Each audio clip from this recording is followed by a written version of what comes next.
Hello and welcome to the extra class economics. Last video में हमने cover किया circular flow of income. आज हम स्टार्ट करेंगे कुछ बेसिक कंसेप्ट्स के साथ जो आपको मैक्रो इकोनॉमिक्स की स्टडी को इजी बनाएगा। सबसे पहले हम पढ़ते हैं डोमेस्टिक टेरिटरी। देखिए डोमेस्टिक टेरिटरी क्या होती है। डोमेस्टिक टेरिटरी एक लिमिट्स होती है जिस लिमिट के अंदर एक कंट्री कोई भी प्रोडक्शन करती है। देखिए मैक्रो इकोनॉमिक्स में इसको हम पॉलिटिकल फ्रंटियर या फिर पॉलिटिकल बाउंड्रीज भी बोलते हैं।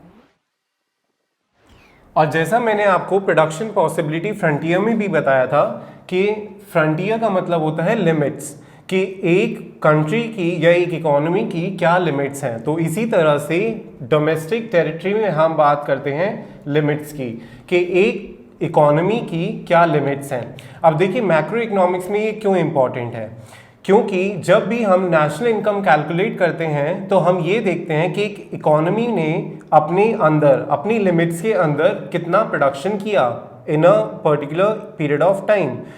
इसीलिए हम यहाँ पर डोमेस्टिक टेरिटरी या फिर पॉलिटिकल बाउंड्रीज और फ्रंटियर की बात करते हैं।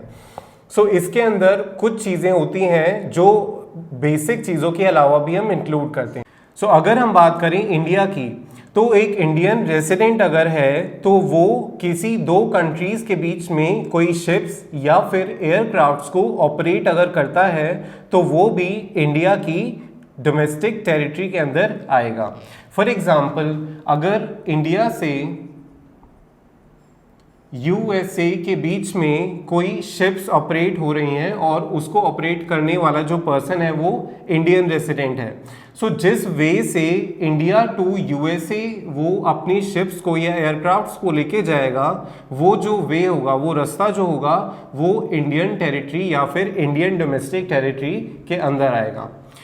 इसी तरह से अगर कोई इंडियन एम्बेसी कोई फॉरेन कंट्री में है तो जिस जगह पर वो इंडियन एम्बेसी होगी वो भी इंडिया की डोमेस्टिक टेरिटरी होगी। फॉर एग्जाम्पल अगर इंडिया की एम्बेसी चाइना में है तो जितनी भी जगह पर इंडियन एम्बेसी होगी चाइना में, वो प्लेस, वो टेरिटरी जो होगी या वो एरिया जो होगा वो चाइना की टेरिटरी नहीं होगी, वो इंडिया की डोमेस्टिक टेरिटरी होगी। ऑलराइट। इसी तरह से अगर हमारी कोई मिलिट्री एस्टैब्लिशमेंट किसी फॉरेन कंट्री में है, फॉर एग्जांपल चाइना में, यूएसए में, ऑस्ट्रेलिया में, कहीं पर भी है, तो वो पर्टिकुलर एरिया भी इंडिया की डोमेस्टिक टेरिटरी के अंदर ही आएगा। अब हम बात करते हैं कि वो कौन कौन सी जगह है जो है इंडिया के अंदर लेकिन फिर भी इंडिया की डोमेस्टिक टेरिटरी नहीं कहलाती हैं। अब देखिए जिस तरह से मैंने आपको बताया कि इंडिया की अगर एम्बेसी या फिर मिलिट्री एस्टैब्लिशमेंट है इन फॉरेन कंट्रीज तो वो हमारी डोमेस्टिक टेरिटरी होगी। इसी तरह से अगर कोई फॉरेन कंट्री की एम्बेसी है वो इंडिया में है तो वो हमारी डोमेस्टिक टेरिटरी नहीं होगी, वो होगी उस पर्टिकुलर फॉरेन कंट्री की डोमेस्टिक टेरिटरी। फॉर एग्जांपल अगर चाइना की एम्बेसी अगर इंडिया में है तो वो पर्टिकुलर एरिया जहाँ पर वो एम्बेसी है वो इंडिया की डोमेस्टिक टेरिटरी नहीं होगी, वो चाइना की डोमेस्टिक टेरिटरी होगी। देन सेकेंड इज अगर कोई इंटरनेशनल ऑर्गेनाइजेशन है, for example WHO, IMF, world bank etcetera, ये सारी क्या है, ये इंटरनेशनल ऑर्गेनाइजेशंस हैं जो पूरी वर्ल्ड को ऑपरेट करती है, जो पूरे वर्ल्ड को कंट्रोल करती हैं। इनकी अगर कोई भी ऑफिसेज हैं, कोई ब्रांच है, अगर वो इंडिया में है तो वो इंडिया की डोमेस्टिक टेरिटरी के अंदर नहीं आएगा, वो उस कंट्री की डोमेस्टिक टेरिटरी होगी जिस कंट्री का वो बेस है। फॉर एग्जांपल WHO का जो हेडक्वार्टर है that is in Washington DC। अगर WHO का कोई ब्रांच इंडिया में है तो उस पर्टिकुलर एरिया को हम इंडियन डोमेस्टिक टेरिटरी नहीं बोलेंगे, वो यूएसए की डोमेस्टिक टेरिटरी होगी। ऑलराइट। कोई भी इंटरनेशनल ऑर्गेनाइजेशन है वो किसी भी कंट्री में होगी तो वो उस कंट्री की डोमेस्टिक टेरिटरी होगी जिस कंट्री को वो इंटरनेशनल ऑर्गेनाइजेशन बिलोंग करती है या फिर जहां पर उसका हेडक्वार्टर है। अब हम बात करते हैं रेजिडेंटशिप एंड सिटीजनशिप की। देखिए रेजिडेंटशिप और सिटीजनशिप ये दोनों अलग कंसेप्ट्स हैं। अब देखिए इनका मतलब हम समझते हैं कि क्या होता है। देखिए अगर हम बात करें सिटीजनशिप की, so citizenship is a legal concept, और ये लीगल कंसेप्ट दो तरह से किसी एक पर्सन के पास आ सकता है कि अगर कोई एक पर्सन लीगली एक कंट्री में बॉर्न होता है, for example if mister A is born in India, तो वो इंडिया की सिटीजनशिप उनको मिल जाएगी बाय बर्थ। सो अगर वो बॉर्न है किसी कंट्री में तो उनको सिटीजनशिप मिलेगी, या फिर कोई किसी लीगल प्रोविजंस के थ्रू, लॉ के थ्रू कोई एक पर्सन किसी कंट्री से सिटीजनशिप मांगता है और वो कंट्री उसको अलाउ कर देती है, तो second is legally. So citizenship दो तरह से आ सकती है कि या तो वो पर्सन उस पर्टिकुलर कंट्री में बॉर्न हुआ हो या फिर वो लीगली उसने उस कंट्री की सिटीजनशिप ली हो। ऑलराइट, अब हम बात करते हैं नॉर्मल रेजिडेंट की या फिर रेजिडेंटशिप की। सो देखिए रेजिडेंटशिप कैसे आती है, अगर किसी एक पर्सन का इकोनॉमिक इंटरेस्ट एक कंट्री के अंदर लाई करता है और वो वहीं पे रहता है तो हम उसे एक कंट्री का रेजिडेंट बोलते हैं।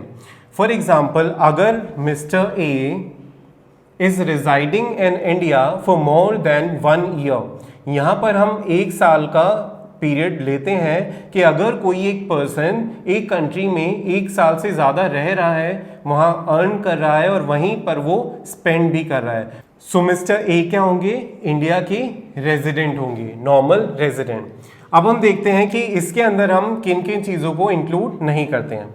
सो फर्स्ट इज कि अगर कोई फॉरेन विजिटर है और वो सिर्फ छुट्टियां मनाने के लिए आया हुआ है तो हम उसको नॉर्मल रेजिडेंट के अंदर इंक्लूड नहीं करेंगे। ऑलराइट, सेकंड इज देखिए अगर इंडिया की अगर हम बात करें, अगर इंडिया में कोई चाइनीज एम्बेसडर है तो वो ऑब्वियसली हमारी कंट्री में ही रहेंगे, लेकिन इस केस में जब कोई पर्सन किसी एम्बेसी में काम कर रहा होता है तो हम उसको अपनी कंट्री का नॉर्मल रेजिडेंट नहीं मानते हैं, वो पर्सन उस कंट्री का रेजिडेंट होगा जिस कंट्री की एम्बेसी में वो काम करता है।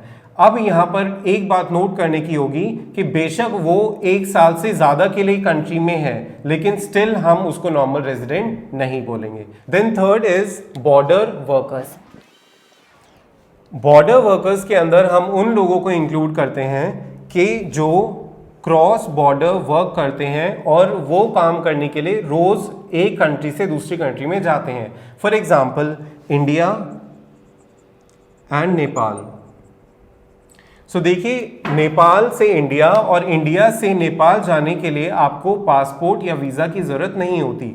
सो कुछ लोग ऐसे हैं नेपाल में जो नेपाल से रोज़ इंडिया आते हैं बॉर्डर क्रॉस करके, और कुछ लोग ऐसे हैं जो इंडिया से नेपाल जाते हैं रोज़ बॉर्डर क्रॉस करके वहाँ पर काम करने के लिए। तो इसी तरह से अगर कोई बॉर्डर वर्कर्स हैं तो हम उनको नॉर्मल रेजिडेंट नहीं बोलेंगे। अगर कोई नेपाल से इंडिया आ रहा है रोज़ काम करने के लिए तो वो नेपाल का ही रेजिडेंट होगा, हम उसको इंडिया का नहीं बोलेंगे। इसी तरह से अगर कोई इंडियन रेजिडेंट नेपाल में जाता है काम करने के लिए तो हम उसको इंडियन रेजिडेंट ही बोलेंगे, वो नेपाल का रेजिडेंट नहीं होगा। सो ये हमने बात की नॉर्मल रेजिडेंट और सिटीजनशिप की। So normal resident is more of economic interest कि एक पर्सन का इकोनॉमिक इंटरेस्ट कहाँ पर लाई करता है, जबकि citizenship is a legal concept जो या तो बाय बर्थ आता है या फिर बाय लॉ आता है। ऑलराइट।